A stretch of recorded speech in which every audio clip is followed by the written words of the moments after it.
Muchas gracias, profesor Díaz Barrado, muchas gracias, profesor Escudero, a ambos pues muy agradecido por la invitación y también a la Real Academia de Jurisprudencia, ¿no?, por poder hablar en este ciclo y en este foro. Bien, voy a hablar de acción exterior, sobre todo en derechos humanos.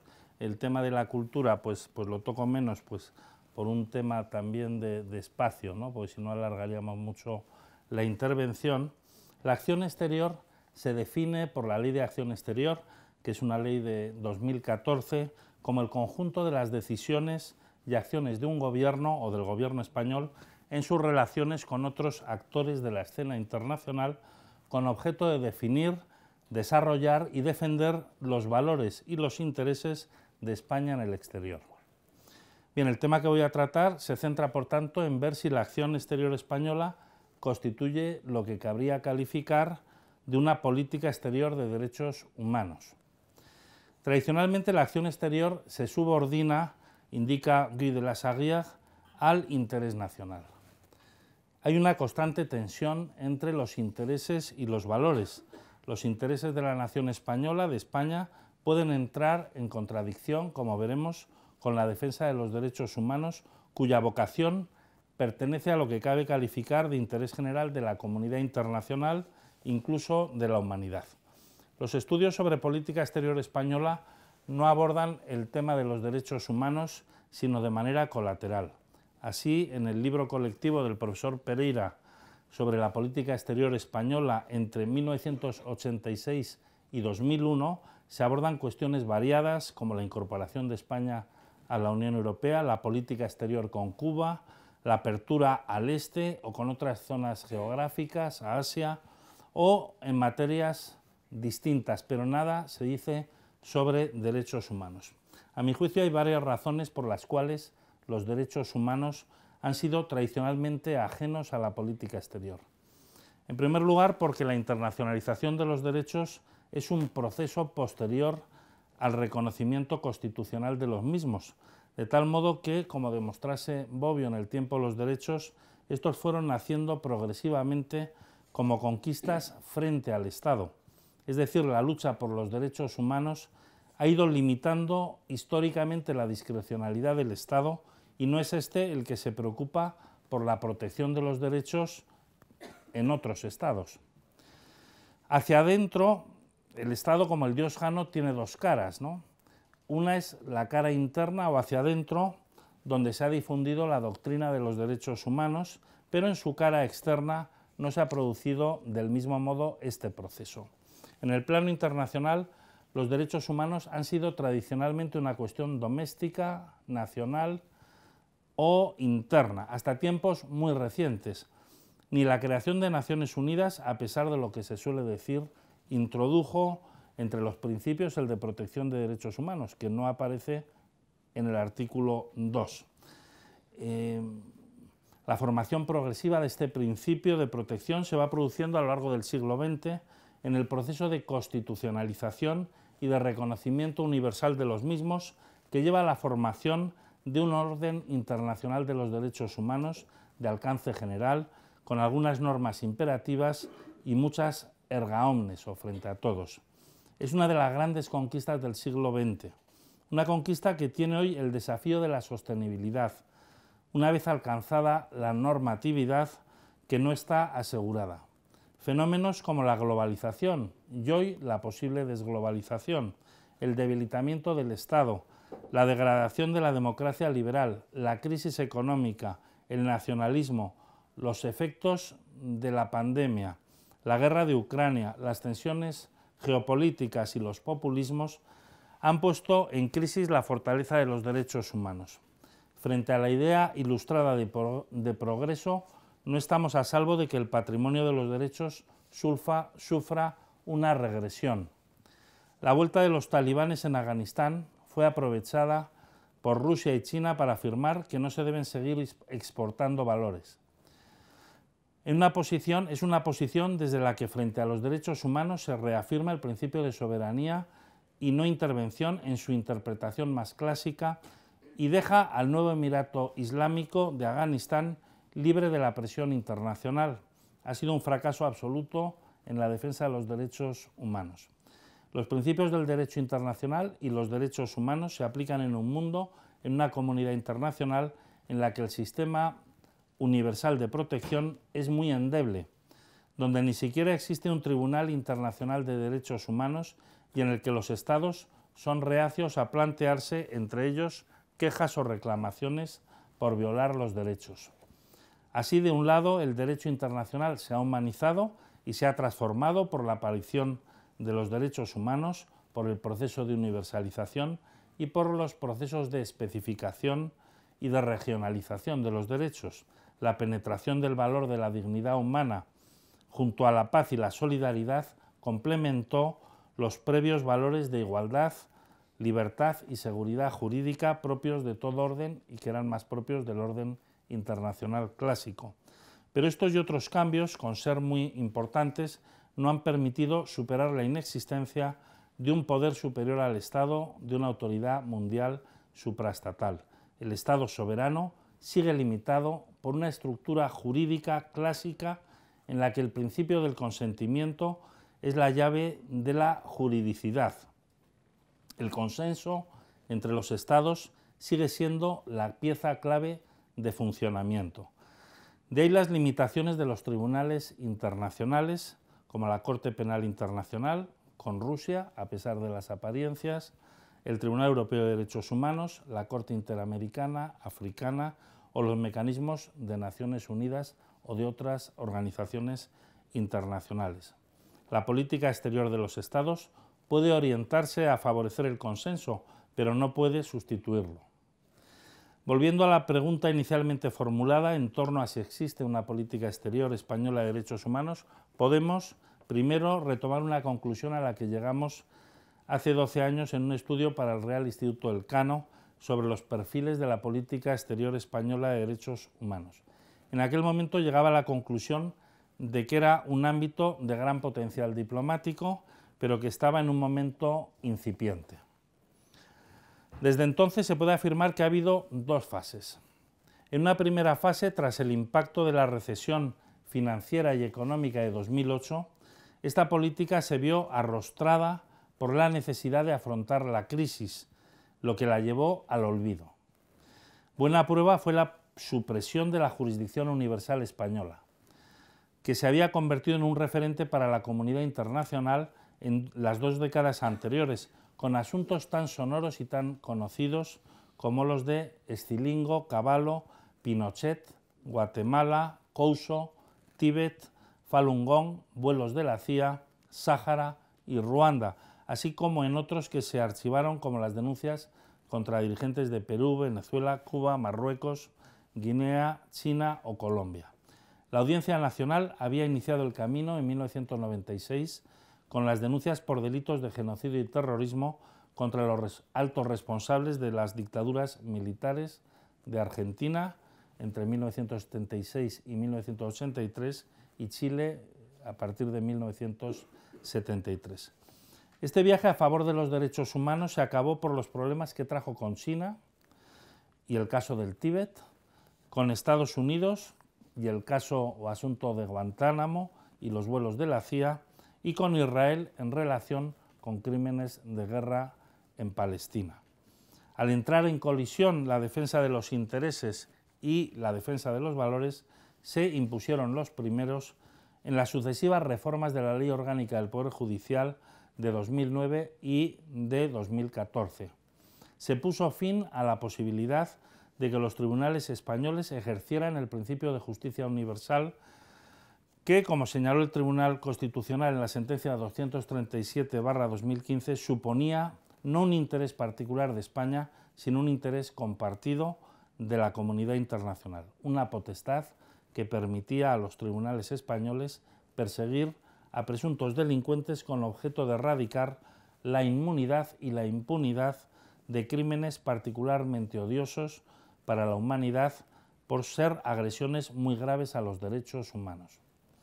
Esto se hizo tanto en el gobierno de Zapatero como en el de Rajoy, 2009 y 2014, y el de Sánchez no ha restituido la jurisdicción universal, a pesar de que se planteó inicialmente ni lo va a hacer. Una segunda fase podría afirmarse es la recuperación de las normas de los derechos humanos o la inclusión de las normas de derechos humanos como parte de la acción exterior. Los derechos humanos han vuelto a otras normas españolas, en particular en dos textos normativos. De un lado, en la Ley 2/2014, de 25 de marzo, de Acción y Servicio Exterior del Estado, que hace referencia a los derechos humanos en el preámbulo, que habla de la dignidad humana, la libertad, el Estado de Derecho, los derechos humanos, la solidaridad, la paz y el respeto del orden internacional. Además, el artículo 2 establece que la política exterior tiene entre los principios inspiradores el respeto a la dignidad humana, la libertad, la democracia, el Estado de Derecho y los derechos humanos, la promoción y el respeto del derecho internacional, el multilateralismo, la Unión Europea e Iberoamérica. Y entre los objetivos de la acción exterior, entre otros, se hace referencia a los sistemas, a promocionar sistemas políticos basados en el Estado de Derecho y en el respeto de los derechos humanos y de las libertades públicas. También a la lucha contra la pobreza y la solidaridad. Además, entre los ámbitos materiales de la acción exterior, también vuelven a aparecer los derechos humanos junto a la cooperación al desarrollo, a la cultura y a la educación. Por tanto, el modelo de ley de acción exterior en derechos humanos es muy avanzado y supone un desarrollo ambicioso de la vocación de apertura a los derechos humanos y a la solidaridad con todos los pueblos de la tierra, que refleja la Constitución Española del 78 en el preámbulo y en el artículo 10.2. En el mismo sentido, la reciente Ley 1/2023 de 20 de febrero de Cooperación al Desarrollo Sostenible y Solidaridad Global, que sustituye a la Ley 23/1998, pretende que España contribuya a las metas de desarrollo sostenible de Naciones Unidas, a la Agenda 2030, cuestiones que en gran medida, como señaló la Asamblea General de Naciones Unidas, suponen un viaje a favor de la humanidad y de los derechos humanos, pues gran parte de los objetivos de desarrollo sostenible tienen que ver con los derechos humanos: el hambre, la pobreza, la desigualdad, la educación, la igualdad de género, el trabajo decente, etc. Se ha creado, por lo tanto, en España un marco normativo pro derechos humanos en la acción exterior. Este marco complementa y desarrolla al establecido por la Unión Europea en su acción exterior, que es anterior. En la Unión Europea aparece el debate en los años 70 del siglo pasado, cuando en las relaciones con África, con países como Uganda, Centroáfrica o Guinea, con dictaduras en aquellos momentos sanguinarias, se planteó sí cortar las ayudas de cooperación. Y luego también se planteó con Centroamérica en los 80 y con Argentina a finales de la década, que se hizo un tratado, ¿no? Esta experiencia llevó a que se creasen y proliferasen desde 1989 las llamadas cláusulas de derechos humanos que están en los tratados de la Unión Europea.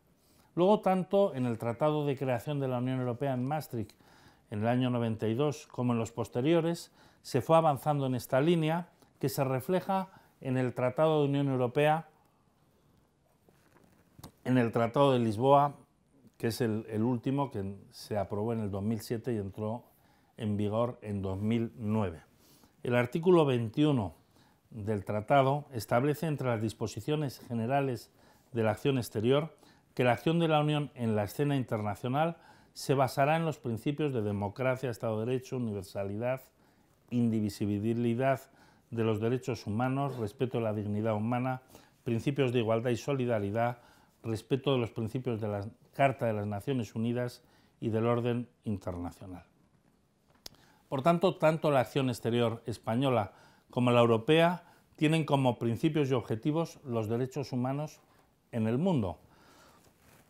Estamos ante dos políticas exteriores que presumen de ser éticas, de propagar por el mundo los derechos y los valores, pero la clave de análisis es si esos predicamentos permiten afirmar que existe una política exterior española, e incluso europea, de derechos humanos, que trasluzca una coherencia entre el discurso y la práctica exterior. En el discurso existe. Así, por ejemplo, en la estrategia española de acción exterior se aboga por un nuevo contrato social, global, intergeneracional, por reglas justas mundiales, por la mejora de los mecanismos de gobernanza global, por la apuesta por una diplomacia climática, como respuestas a la erosión de la gobernanza multilateral y al incremento de la regresión de los derechos humanos. Además de estas referencias normativas, hay múltiples planes, intervenciones, declaraciones, estrategias en los que se hace referencia a estos valores. Por ejemplo, el gobierno español actual proclamó hace ya unos años su compromiso explícito con el desarrollo de una política exterior feminista que tendría como principios rectores, indica el Ministerio, que en todas las acciones exteriores se incorpore el enfoque de género, se promueva esa política por todos, desde la perspectiva, se indica, de la interseccionalidad y de que las discriminaciones pueden ser múltiples. Se señala que debe ser un enfoque transversal que se impulse tanto en las relaciones bilaterales como regionales, tanto en los organismos internacionales como en la cooperación al desarrollo, también en la protección y la asistencia consular. En cuanto a las prioridades temáticas, se señalaba la de impulsar la agenda Mujeres, Paz y Seguridad, en desarrollo de la resolución 1325 del Consejo de Seguridad, también la lucha contra la violencia de género y contra las mujeres, también los derechos de la mujer, en particular la promoción de los derechos sexuales y reproductivos, la participación de la mujer en los espacios de toma de decisión, el empoderamiento de las mujeres, etc.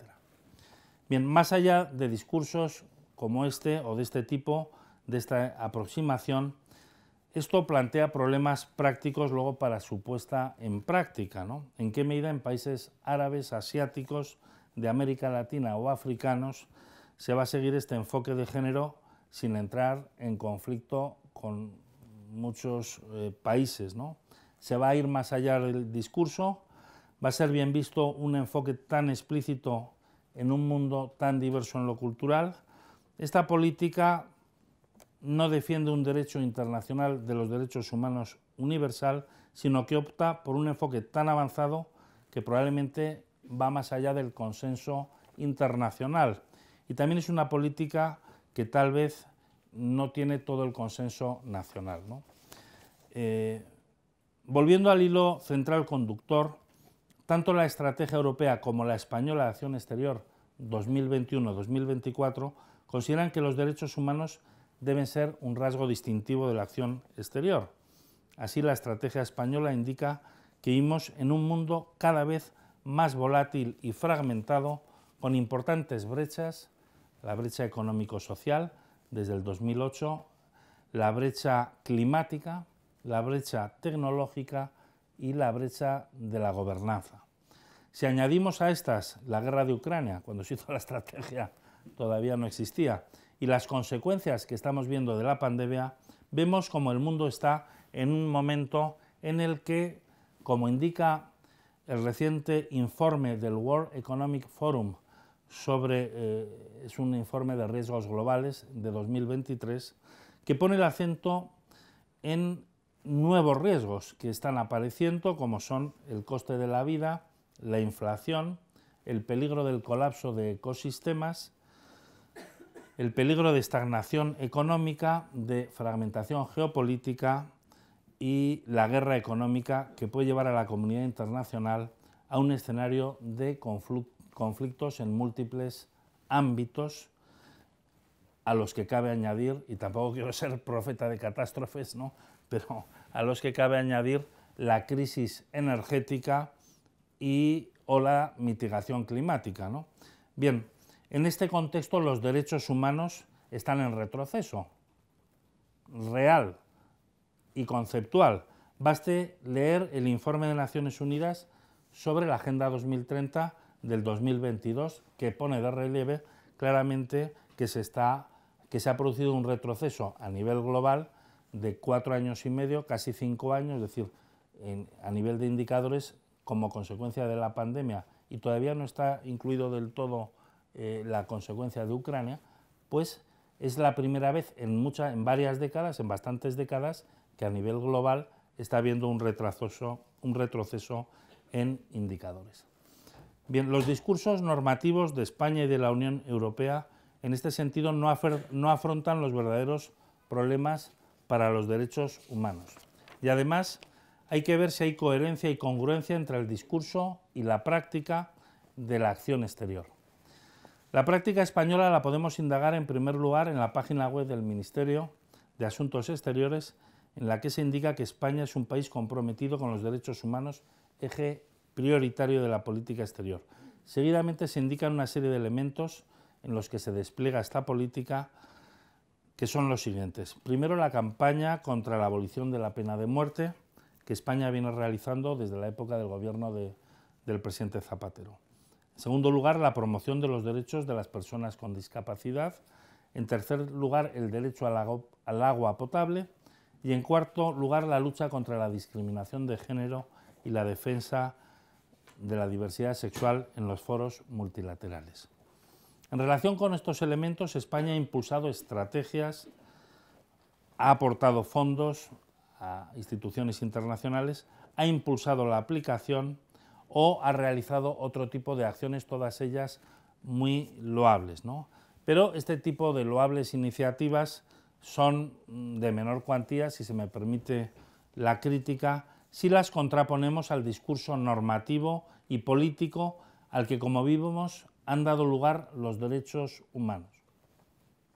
Veamos algunos ejemplos en los que el poder, en mayúsculas, atenúa la defensa de los valores. Recordemos el caso del asesinato de Khashoggi en la legación saudí en Estambul, donde había ido a recoger unos papeles porque iba a casarse con su novia. Miembro de una conocida familia saudí, ese periodista del Washington Post, que hacía críticas al Emirato, pues fue asesinado por un grupo enviado desde Arabia Saudí con serios indicios de que fue ordenado por el príncipe bin Salman, sucesor del emir del reino. Tras determinados debates en la ONU, en Europa y en España de alto voltaje político, no se impuso ninguna sanción. El alcalde de Cádiz, Kichi, se oponía a las sanciones por miedo a que el Emirato anulase los contratos de compra de unas embarcaciones que dejarían sin empleo a 6.000 gaditanos. Se impuso, por tanto, la diplomacia verbal sobre cualquier medida constriñente. En definitiva, se impusieron los intereses sobre la defensa de los valores. Un país dependiente de la importación de petróleo tiene unas limitaciones y unos intereses que no es necesario explicar. Veamos algún otro ejemplo. El 23 de abril de 2003 fallecía por un disparo durante la ocupación de Bagdad por las tropas norteamericanas el cámara de Telecinco José Couso. Aquello planteaba la duda de si era un crimen de guerra, como sería un ataque directo a un periodista para amedrentar a la prensa, o bien un error o accidente, un daño colateral, como se dice. La familia del finado interpuso una querella en 2003, ¿no? En abril de 2003, con objeto de que se investigase y, en su caso, se condenase a los culpables. Desde el primer momento, el gobierno español, en aquel momento el presidente era José María Aznar, estrecho aliado de Bush, mostró nulo interés y no ejerció la protección diplomática, como sí había hecho el de Felipe González en 1990, cuando durante la invasión de Panamá se mató a un periodista del país que recibiría una compensación después del ejercicio por España de la protección diplomática. Por su parte, en relación con Couso, el gobierno americano negó cualquier colaboración. Antes se le hará el infierno, dijo un portavoz del Pentágono, que nosotros vayamos a colaborar en esta investigación. Y además ejerció múltiples presiones el gobierno americano sobre las autoridades políticas españolas, tales como la vicepresidenta del gobierno, el ministro de Justicia o el fiscal general del Estado, presiones que luego pues, salieron a la luz con los cables de Wikileaks, ¿no? El poder de Estados Unidos se reflejó también en que Interpol interpretó en 2009 el artículo 3 del Convenio Interpol en el sentido de que la organización no entraba en crímenes políticos o militares, sino solo en delitos comunes, en una novedosa interpretación que se aprobó en una conferencia de las partes a propuesta de Estados Unidos y con el silencio, aquiescencia o no oposición del gobierno español. El caso se fue así arrastrando y no sería archivado porque el Tribunal Supremo lo impidió 2 veces para garantizar la tutela judicial efectiva. Pero como esta era imposible, ad impossibilia nemo tenetur, esos esfuerzos baldíos pues al final solo han podido ser parcialmente reparados por el Estado español como consecuencia de una sentencia, la sentencia número 998/2021 de la Sala de lo Contencioso Administrativo del Supremo, que ha establecido una novedosa jurisprudencia sobre el derecho a la protección diplomática de los ciudadanos españoles que se inspira en la protección de los derechos humanos. Así indica el Supremo en el Fundamento Jurídico 6 que los ciudadanos españoles tienen derecho a la protección diplomática por parte de la Administración nacional para el resarcimiento de los perjuicios ocasionados por un hecho ilícito internacional conforme al derecho internacional ocasionado directamente por otro Estado, siempre y cuando el propio perjudicado no haya podido obtener la reparación por los mecanismos de derecho interno del Estado productor del daño, siempre que estén establecidos y sea razonable obtener un pronunciamiento expreso en tiempo razonable. El mencionado derecho comprende la utilización de las vías diplomáticas que se consideren pertinentes conforme a las reglas de actuación exterior de la Administración o por otros medios admitidos por el orden internacional encaminada a la reparación del perjuicio ocasionado siempre que dichos medios la hagan razonablemente admisible.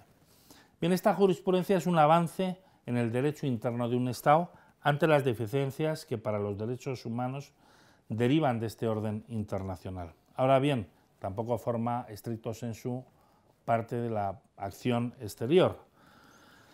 La práctica española se encuentra por el momento más influida por los intereses que por los valores, lo que es normal por 2 razones. De un lado, porque los estados terceros están cansados en muchos casos del discurso occidental exportador de valores en un momento en el que se ha puesto de relieve las contradicciones históricas de Occidente que labró su posición de poder internacional mediante el colonialismo, la expansión, la esclavitud y otras prácticas contrarias a los valores. Que ahora Occidente siga exportando valores es considerado, aunque sea sin razón, como un neocolonialismo.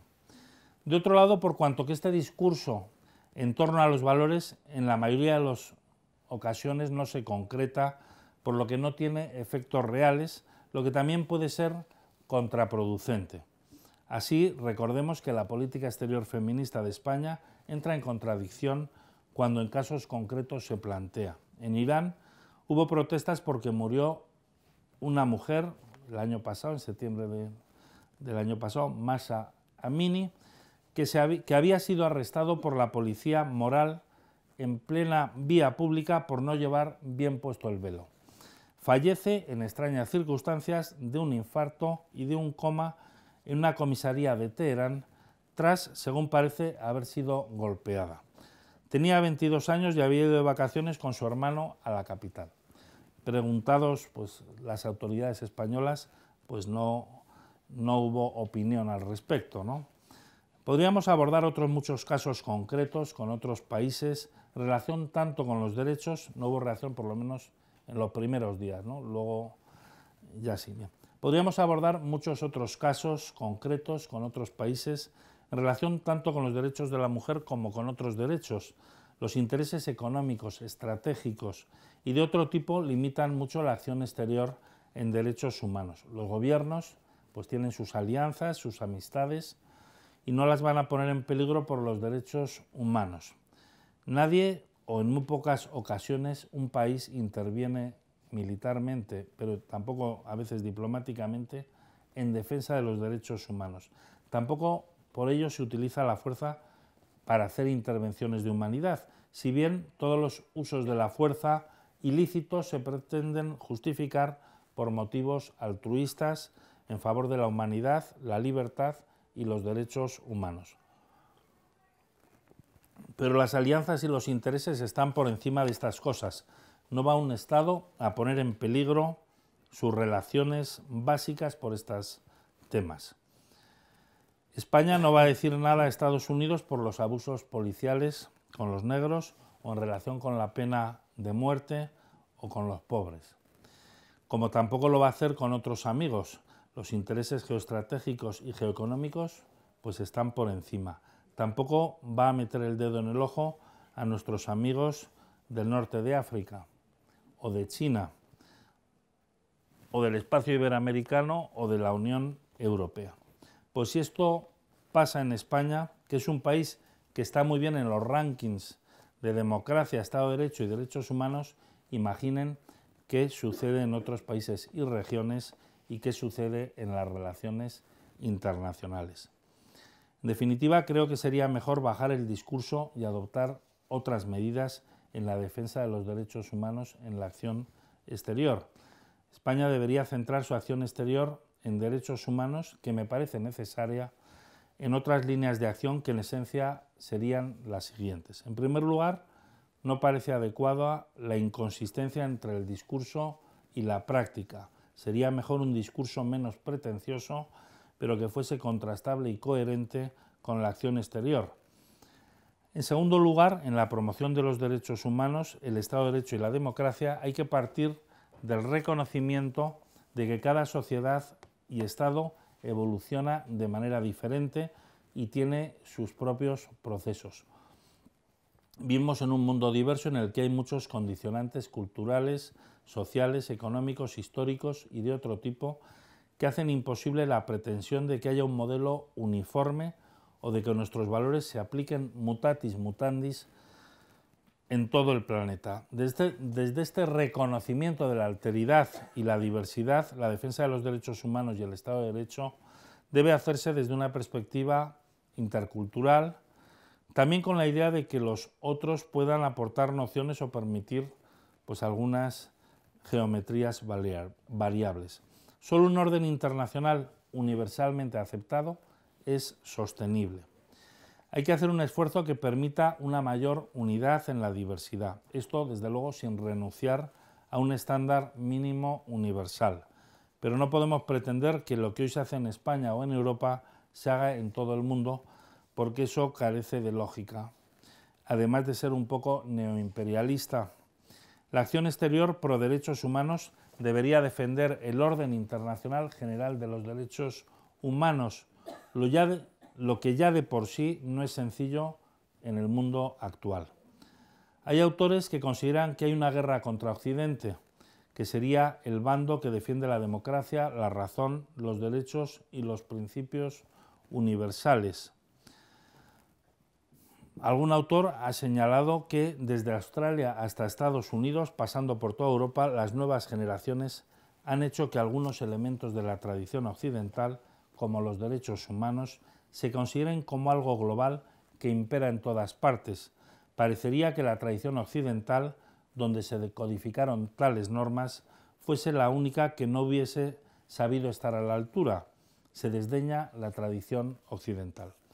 No cabe duda del origen occidental de los derechos humanos, que luego se universalizan fundamentalmente desde la Declaración de Naciones Unidas del 48 y los pactos de 1966 de derechos civiles y políticos y derechos económicos, sociales y culturales, entre otros.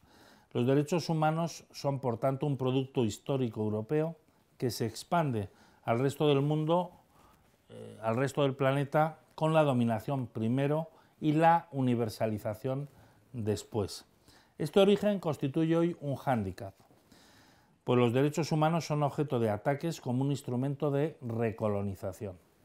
Frente a estas críticas injustas, pero que son fuertes, con el discurso deslegitimador de los derechos habría que predicar con el ejemplo y no utilizar los derechos humanos a fines diferentes a los propios.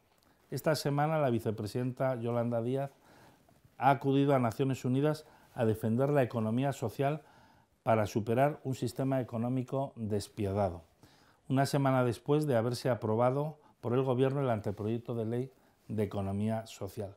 Este tipo de declaraciones son propias más del marketing y de la publicidad interna que realmente de otra cosa, ¿no?